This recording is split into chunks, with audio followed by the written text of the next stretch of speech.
மலர் HD கனடாவின் இன்றைய முக்கிய செய்திகள். இலங்கை செய்திகள். ஜனாதிபதி தேர்தலுக்காக 2,25,000 அரச ஊழியர்கள் அரசாங்கம் எடுத்துள்ள நடவடிக்கை. இலங்கையில் அறிமுகப்படுத்தப்படவுள்ள லத்திரனியல் கடவுச்சீட்டு. கனடாவில் தற்காலிக விசாவில் பணியாற்றும் தமிழர்களுக்கு அதிர்ச்சி தகவல். கனடாவில் அதிகரிக்கப்படவுள்ள விமான பயண கட்டணங்கள். ஜனாதிபதி வேட்பாளர்களின் பதவிகளுக்கு காத்திருக்கும் சிக்கல். பொருளாதார நெருக்கடியின் போது ஜனாதிபதி பதவியை ஏற்க மறுத்த சஜித் மனுச குற்றச்சாட்டு. அம்பானி குடும்பத்தின் சொத்து மதிப்பு இந்தியாவின் மொத்த உள்நாட்டு உற்பத்தியில் 10%. அரச ஓய்வூதியர்களுக்கான நற்செய்தி. ஆணைக்குழு வெளியிட்ட அறிவிப்பு.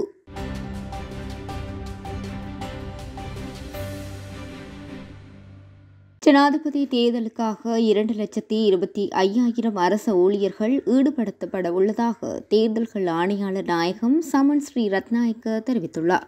தற்போது தேர்தல் கடமைகளுக்காக அரச உத்தியோகத்தர்கள் ஈடுபடுத்தப்பட்டுள்ளதாக தெரிவித்த அவர், தேர்தல்கள் ஆணைக்குழு மற்றும் தேர்தல்கள் ஆணையாளர் அலுவலகங்களில் 700 உத்தியோகத்தர்களே உள்ளதாகவும் சுட்டிக்காட்டியுள்ளார்.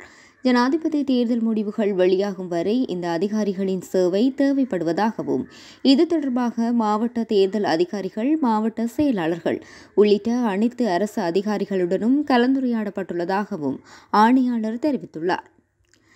கிராம சேவை உத்தியோகத்தர்களும் இதற்கு பூரண ஒத்துழைப்பை வழங்குவதாக உறுதியளித்துள்ளதாகவும், ஜனாதிபதி தேர்தல் முடியும் வரை எந்தவொரு தொழில் நடவடிக்கைகளிலும் ஈடுபட மாட்டோம் என அவர் மேலும் தெரிவித்துள்ளார். இலங்கையில் அக்டோபர் மாதம் முதல் வாரத்தில் அல்லது நடுப்பகுதியில் லத்திரனியல் கடவுச்சீட்டு அறிமுகப்படுத்தப்படும் என பொதுமக்கள் பாதுகாப்பு அமைச்சர் டிரான் அலஸ் தெரிவித்துள்ளார்.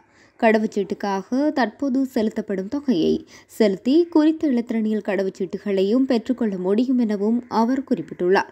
அத்துடன் கடவுச்சீட்டை பெற்றுக்கொள்ள விரும்பும் மக்கள் அக்டோபர் மாதம் வரை காத்திருந்து பெற்றுக்கொள்வது சிறந்தது எனவும் அவர் கூறியுள்ளார். இவ்வாறு இலத்திரனியல் கடவுச்சீட்டை பெற்றுக்கொள்ளும் பட்சத்தில் புதிய வசதிகள் மற்றும் சிப்புடன் கூடிய கடவுச்சீட்டுகளை பெற்றுக்கொள்ளக்கூடியதாக இருக்கும் எனவும் அவர் சுட்டிக்காட்டியுள்ளார். கனடாவில் தற்காலிகமாக பணியாற்றும் வெளிநாட்டு ஊழியர்களின் எண்ணிக்கையை குறைக்கும் திட்டங்களை மத்திய அரசாங்கம் ஆலோசித்து வருவதாக அறிவிக்கப்பட்டுள்ளது. இதுகுறித்து தொழில் அமைச்சர் ரெண்டி பயோசனால்ட் முக்கிய தகவலை வெளியிட்டுள்ளார். தற்காலிக வெளிநாட்டு ஊழியர்கள் எண்ணிக்கையை குறைக்கும் திட்டங்களை, புதிய விதிமுறைகளை மத்திய அரசு பரிசீலித்து வருவதாக அவர் குறிப்பிட்டுள்ளார். கனடிய தொழிலாளர்களை பணியமர்த்துவதை தவிர்க்க தற்காலிக வெளிநாட்டு தொழிலாளர் திட்டத்தை பயன்படுத்த முடியாது என அமைச்சர் தெரிவித்துள்ளார். தற்காலிக குடியிருப்பாளர்கள் கனடிய மக்கள் தொகையில் 6.8% உள்ளனர் என அண்மைய மக்கள் தொகை கணக்கெடுப்பு மதிப்பிடுகிறது. கனடாவில் நிலவும் தொழிலாளர் பற்றாக்குறையை நிவர்த்தி செய்யும் வகையில் தற்காலிக வெளிநாட்டு தொழிலாளர் திட்டம் நடைமுறைப்படுத்தப்பட்டது. எனினும் அதனை பலர் மோசடியான முறையில் பயன்படுத்துவதாக அமைச்சர் குற்றம் சாட்டியுள்ளார். கனடாவின் கல்கரி பகுதியில் விமான பயண கட்டணங்கள் அதிகரிக்கப்பட உள்ளதாக தெரிவிக்கப்படுகிறது. குறித்த பகுதியில் நிலவிய சீரற்ற காலநிலை காரணமாக பல்வேறு விமான பயணங்கள் ரத்து செய்யப்பட்டுள்ளன. அங்கு பெரிய கொள்பந்து அளவில் ஆலங்கட்டி மழை பெய்து வருவதன் காரணமாக விமானங்கள் பயணம் செய்வதில் சிக்கல் ஏற்பட்டுள்ளது. மேலும் சில நிறுத்தி வைக்கப்பட்டிருந்த விமானங்கள் இந்த ஆள்காட்டி மழையினால் சேதமடைந்துள்ளதாக தெரிவிக்கப்படுகிறது. இவ்வாறு அதிக அளவில் விமான பயணங்கள் ரத்து செய்யப்பட்ட காரணத்தினால் விமான பயண கட்டணங்கள் அதிகரிக்கும் என தெரிவிக்கப்படுகிறது.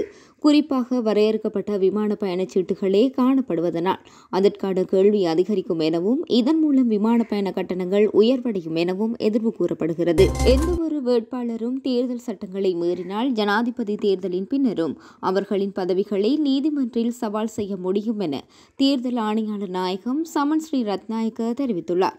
ஊடகங்களுக்கு கருத்து தெரிவிக்கும் போதே அவர் இதனை கூறியுள்ளார். மேலும் கூறுகையில், ஜனாதிபதி வேட்பாளர்கள் தேர்தல் விதிமுறைகள் மற்றும் தற்போதுள்ள அளவுகோல்களின் அடிப்படையில் ஒழுக்கத்துடன் இருக்க வேண்டும். அத்துடன் தேர்தல் சட்டத்தை மீறுவோருக்கு 3 வருட சிறை தண்டனை விதிக்கப்படும் எனவும் குறிப்பிட்டுள்ளார். எந்தவொரு வேட்பாளரும் தேர்தல் சட்டங்களை மீறினால் ஜனாதிபதி தேர்தலின் பின்னரும் அவர்களின் பதவிகளை நீதிமன்றில் சவால் செய்ய முடியும் என எச்சரிக்கை விடுத்துள்ளார். 2 வருடங்களுக்கு முன்னர் மக்கள் போராட்டத்தினால் நாடு பொருளாதாரத்தில் வீழ்ச்சியடைந்து கொண்டிருக்கும் போது நாம் சஜித் பிரேமதாசவிடம் நாட்டை பொறுப்பேற்குமாறு கூறினோம். ஆனால் ஜனாதிபதி நாட்காலியில் அமர முடியாது என கூறி அந்த பொறுப்பிலிருந்து அவர் நழுவி சென்று விட்டார் என மனுஷ நாணயக்காரர் தெரிவித்துள்ளார். பத்திரமுள்ள வோட்டர்ஸ் எட்ஜ் ஹோட்டலில் நேற்று நடைபெற்ற ஊடகவியலாளர் சந்திப்பில் கலந்து கொண்டு கருத்து தெரிவிக்கும் போதே அவர் முன்னாள் அமைச்சர் இதனை கூறியுள்ளார். இது தொடர்பில் அவர் மேலும் தெரிவிக்கையில், அச்சமின்றி தூரநோக்குடன் சவால்களை பொறுப்பேற்றுக் கொண்ட ஜனாதிபதி ரணிலின் அரசுடன் நாம் மக்களின் உயிரை காப்பாற்ற இணைந்து கொண்டோம். நாடு வீழ்ந்த இடத்திலிருந்து 2 வருடங்களில் எங்களால் நாட்டை கட்டியெழுப்ப முடிந்துள்ளது.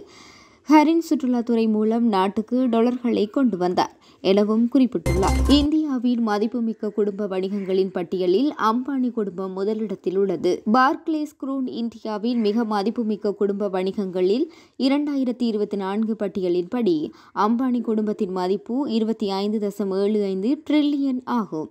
இது இந்தியாவின் மொத்த உள்நாட்டு உற்பத்தியில் 10% ஆகும். பார்க்லேஸ் குரூன் இந்தியா அறிக்கையின்படி ரிலையன்ஸ் இண்டஸ்ட்ரீஸ் தலைமையின் கீழ் அம்பானி குடும்ப வணிக சாம்ராஜ்யம் ஆற்றல், சில்லறை வர்த்தகம் மற்றும் தொலைத்தொடர்பு துறைகளில் செயற்படுகிறது.